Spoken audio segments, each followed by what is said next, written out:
Welcome to the third in our series of short BiteWISe guides which look at turning your PhD thesis into a monograph. We've already looked at some of the points you might want to consider when choosing a publisher, and this video looks at the next stage in the process, which is submitting a book proposal. Later in the series we'll look at other areas such as managing your relationship with your publisher and copy editing and review. Or for a general overview, see the first guide in the series, Turning Your Thesis into a Monograph. When should I submit a proposal? The best advice is to do it as soon as you can after completing your thesis, or even before. The publication process can take a while, usually at least 6 months from the date you submit your final manuscript, and you will also need to allow additional time to review and edit your thesis into book form. The sooner you do it, the fresher the topic will be in your mind, and if you are working in a fast-moving discipline, it's even more important to get your book to market before your research becomes obsolete. Once you've identified a suitable publisher and established that they might be interested in your book, you will need to make a formal submission. Although you can approach several publishers simultaneously in the initial scoping stage, you should only submit one proposal at a time. Evaluating a proposal involves a significant investment of effort on behalf of the editor, who has to read your submission and find reviewers, and they will not appreciate it if you withdraw partway through the process because someone else has offered you a contract. This can damage your reputation and also jeopardise your chances of working with the publisher in the future. What makes a good proposal? There are a number of things publishers look for in a book proposal. First and foremost is the originality of the work. This could be the content, for example it might be the first book on the topic, or you may have tapped into a previously unused archival source, but it could also be the way you have applied a particular methodology or approach. Whatever it is, you need to identify your book's unique selling point and make it clear. Relevance. Next, think about the context you are publishing in. What makes your book relevant right now? Does it contribute to ongoing debates in your field? Or is it likely to be a hot topic in the near future? If not, you might want to think about how you might be able to engage with recent developments. A coherent argument. A thesis is an examination document, which usually means there's a lot of repetition as you reinforce each point with additional evidence or examples. There may also be signposting to other chapters and sections. Your published book needs to have a clear, coherent structure with an overarching narrative, so you'll need to make clear in your proposal what story you are trying to tell. A known audience. Your publisher will want to sell as many copies of your book as they can, and they need you to tell them who is likely to buy it.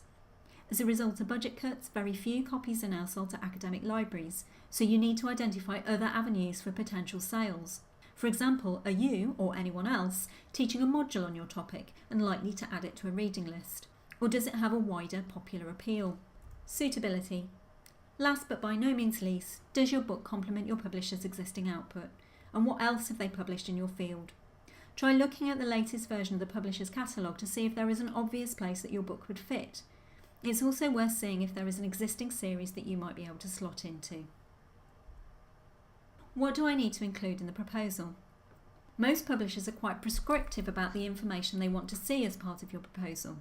Some have a specific form, either online or in print, with particular fields you need to complete, whilst others provide a list of things to include and leave the formatting to you. You might find some variation in the type of information that publishers require, but as a general rule, you will need to include the following information. Title. This needs to be something that will appeal to your target audience. Think about the keywords that users might search to find your topic and try to include as many as you can, either in your title or subtitle. Don't use the title of your thesis, as this can lead to confusion between the two. The rationale for your book. Your publisher needs to understand what the purpose of your book is. As well as explaining what the subject and themes of the book are, the approach you've taken, and what you will be covering, the scope, you should also try and place the book in the context of existing scholarship in the field. An author biography. Who are you and what credentials do you have that make you an expert on the topic? Make sure you mention any previous publications. A table of contents. This should reflect the content of the book and may be substantially different from your thesis. Possible markets. Your publisher is looking to maximise sales, so make sure you include as much information as you can about potential audiences and outlets for your book. Competition. Don't just say there isn't any. Highlight what else is out there, as this will help your publisher to gauge potential interest. At the same time, you need to make it clear how your book is different and why people would want to buy it.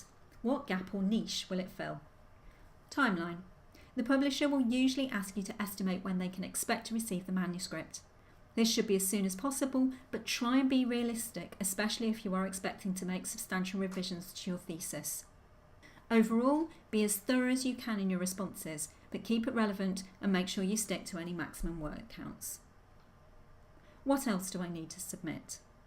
Unless the publisher specifically instructs you to, don't send a copy of your thesis. As a general rule, publishers won't want to see the raw material and will be more interested in reading a sample chapter as it will appear in the finished book.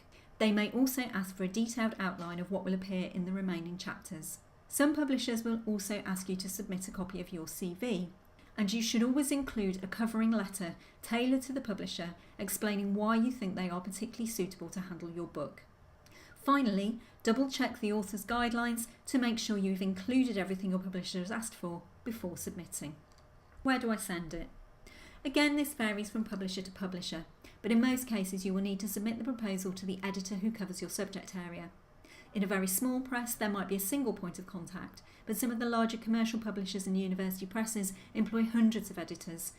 There will usually be a list of contacts somewhere on the publisher's website. If you have made an initial approach to the editor, you may already have their contact details, but check that the proposal doesn't need to be submitted somewhere else, for example to a shared mailbox or via an online form. What happens if my proposal is accepted? Congratulations! We will look at the contract negotiation stage and how to manage your ongoing relationship with your publisher in the next video.